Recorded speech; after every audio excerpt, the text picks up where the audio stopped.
esta unidad 2 trata de explicarnos un poco acerca de cómo los derechos humanos involucran a la comunidad y a la sociedad, cómo los derechos humanos hacen parte del centro social, que bueno, todos hacemos parte de ello.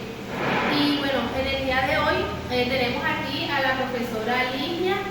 Ella es una docente que tiene conocimiento en esta parte, en los derechos humanos, y quisiera empezar la entrevista preguntándole qué considera usted que son los derechos humanos aquí en Colombia. Vale, los derechos humanos son estos fundamentales que tenemos a lo largo de la vida y que se nos son enseñados en las escuelas.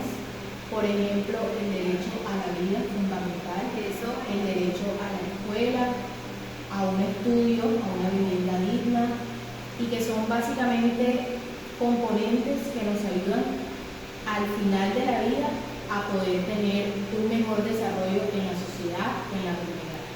Muy bien. Y sí, de hecho los derechos humanos son ese fundamento, son esa base que estructura cómo se va a desarrollar una sociedad. Muy bien, profe. Le quisiera preguntar ahora cómo podríamos integrar, en base a la constitución política, esa interculturalidad que hay en nuestro país. Usted sabe que en nuestro país vemos diferentes regiones y cada región tiene una cultura diferente, ¿cierto? Entonces, ¿cómo nuestra constitución política puede integrar esa interculturalidad? Vale, en las escuelas fundamentalmente se debe enseñar a partir de todas las culturas. Eso es algo que todos ya sabemos. Y en Colombia tenemos una cultura demasiado rica. Entonces pienso y creo firmemente que con una educación desde las escuelas, con una educación interdisciplinar en todas las áreas, en sociales, en español, incluso en ética y valores, en religión, para no dejar de lado esa comunidad religiosa tan grande y esa diversidad tan amplia que tenemos de religiones. Entonces pienso que desde las escuelas, desde todos estos tableros, desde las sillas, los espacios, los estudiantes pueden llegar a conocer, y al llegar a la meta final, grado 11, ya ellos pueden tener un entendimiento un poco más amplio de qué implica ser ciudadano colombiano. Claro que sí. Y qué culturas hacen parte de Eso es muy importante porque nuestro país tiene diferentes culturas. Entonces, están los afro, están las comunidades indígenas de los territorios, y bueno, está la comunidad general. También tenemos las personas que son víctimas del conflicto. Entonces, me parece muy asertivo lo que usted dice, porque dentro del aula de clase es el espacio base para crear un entorno intercultural y bueno, enseñar a los jóvenes de que pues, este país es de todos. Y sí, exacto, tiene completa razón ahí. Profe, vamos a continuar preguntando si usted considera que Colombia es un país de derechos. Derechos hay. Ok. ¿Pero usted cree que se cumplan? No. No. En su totalidad, no. Y le voy a decir por qué, lo voy a fundamentar. Mayormente en las escuelas, Sí.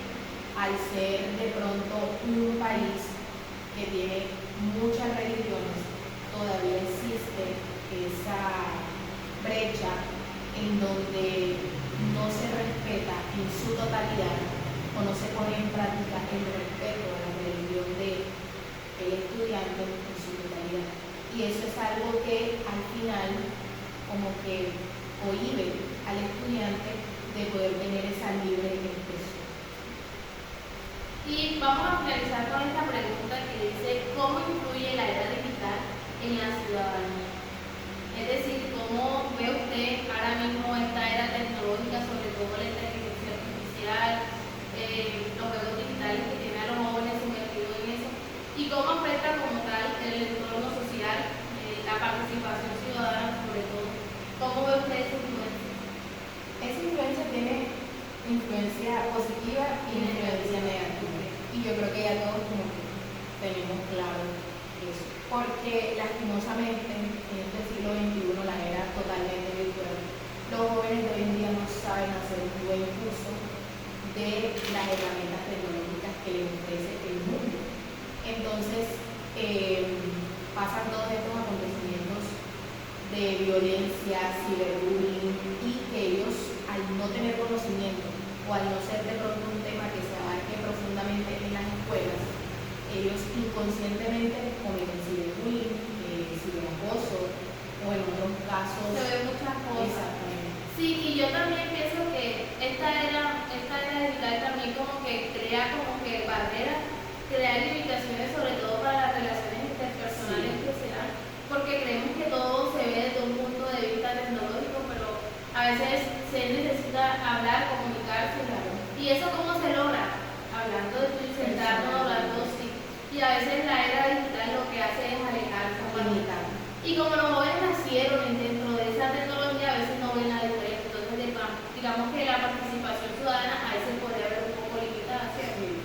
Bueno, profe, con eso terminaríamos. Le agradezco un montón, saludemos allá. Bueno, eso sería todo por hoy. Muchísimas gracias.